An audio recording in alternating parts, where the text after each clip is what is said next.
You finally decide to get your life together financially. You stop impulse spending.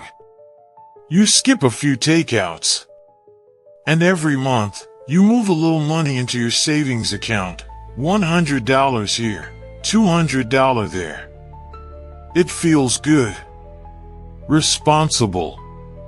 Disciplined. Like you're finally doing the right thing. But then one day, you open your banking app. And something feels off. You've got $10,000 sitting there, and it barely moved. Maybe you earned $40, $50 over an entire year. And at the same time, you keep hearing people talk about investing. Stocks. Index funds. Passive income. Compound growth. And a question quietly starts forming in your mind. Wait, am I doing this wrong? Because saving money feels smart. But deep down, it also feels slow. And this is exactly where most people get stuck. They know saving is important. But no one really shows them how to take the next step. So they stay in this safe zone for years. Here's the uncomfortable truth. Saving money alone will almost never make you wealthy. Now don't get me wrong, saving is important. But it's not the end goal. It's just the first stage. Because saving and investing actually have completely different jobs.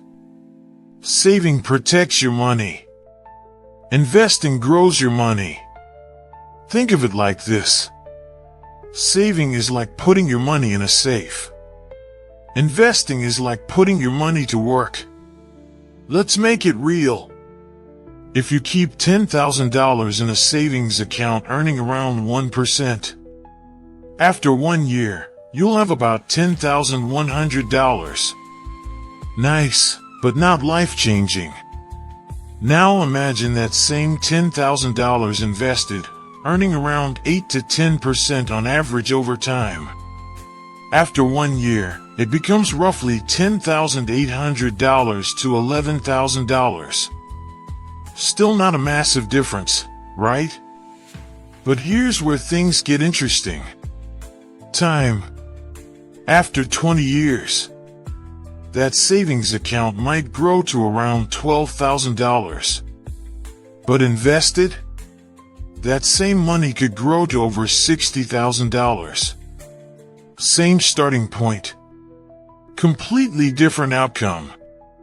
And this is the real wealth gap most people never notice. It's not between people who spend and people who save. It's between people who save and people who invest. So why doesn't everyone invest? Simple. Psychology. Saving feels safe. Investing feels risky. When your money sits in savings, it's calm, predictable, stable. But investing? It moves.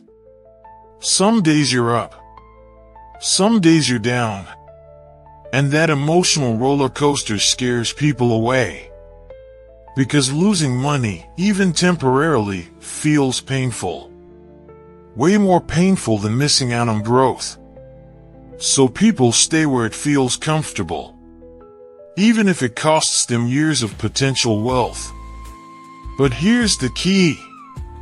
You don't have to jump from saving to investing overnight. You transition step by step. First, build a real safety net. Before you invest anything, you need an emergency fund. About 3 to 6 months of your living expenses. This money stays in savings. It's not for investing. It's not for opportunities. It's your life buffer.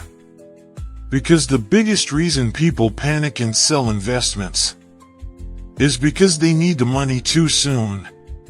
An emergency fund protects you from that. Second, separate your money mentally. This is powerful. Think in 2 buckets. safety money, and growth money. Safety money doesn't move. Growth money is allowed to fluctuate because its job is to grow. This simple shift reduces a lot of anxiety. Third, start small.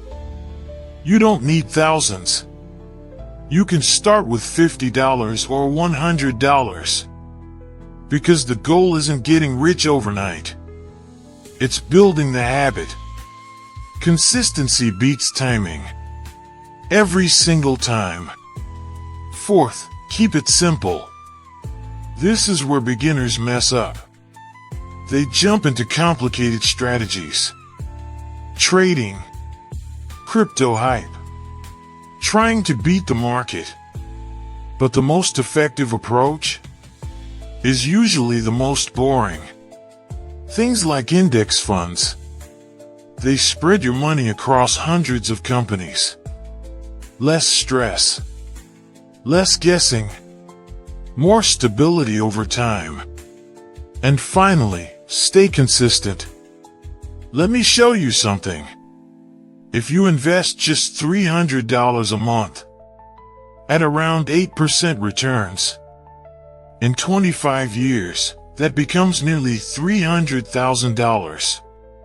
But here's the crazy part. You only put in $90,000. The rest? That's growth. That's compounding doing the heavy lifting. And this is where everything clicks. Saving money is like storing seeds in a jar. They're safe. But nothing grows. Investing is like planting those seeds.